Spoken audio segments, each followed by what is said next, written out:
Well, Christian conservative writer Matt Walsh joins us now with more on the controversy over his invitation to speak at Baylor. Thanks for joining us, Matt.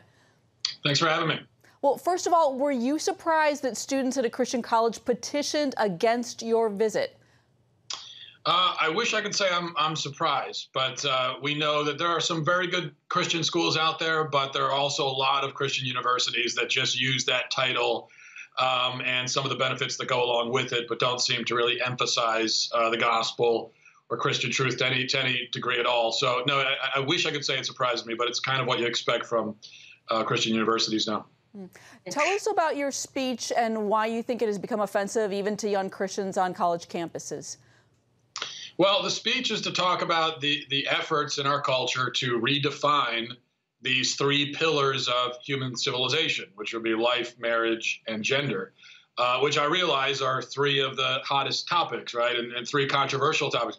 That's not why I chose it. I chose it because these are controversial, these are hot topics, because they are so important, and because I don't think we can't get anywhere else in our dialogue on any other issue until we first established what is the truth on these subjects.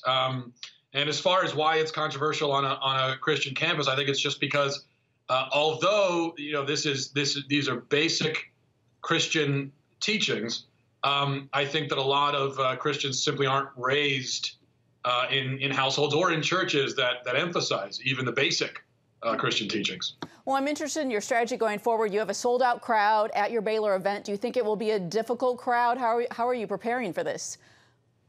Well, I guess I don't know exactly what to expect in terms of. I'm hoping that that people that come, if they actually are coming to the event itself, if they want to stand outside and hold posters and signs, they're welcome to do that. But if they're going to come inside, I hope that they will at least be there to listen to what I have to say, and then we can have the discussion afterwards in the Q&A. So that's what I'm hoping for. And you know what? I'll say that I would expect that. I think that will happen. That at the end of the day, people will come and they'll listen, and it will go off, without a hitch for the most part. That's what I'm expecting.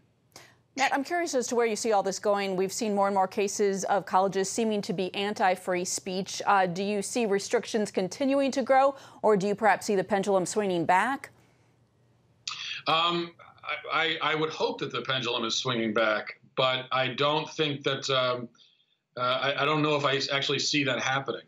I think that critical thinking skills. It's really important that people have critical thinking skills, and part of the problem is that ability to think critically, to actually engage with an opposing point of view, try to understand it, and then express your own view. That simple process is not being taught in schools, in the public school system, in the education system, and so that a lot of kids are ending up in college and they don't really have those skills. And so when they're confronted with a point of view they disagree with, the only thing they know how to do is just to try to shut it down. So I think, unfortunately, we're just going to see more and more of that. Although I do want to say one other thing quickly, that I do appreciate that the University of Baylor and the administration, I mean, they have stood by this event, and the event's going to happen. They haven't backed down. So I do really appreciate that. Well, I know we're all hoping for a civil dialogue. Matt Walsh with the Daily Wire, thanks for your time.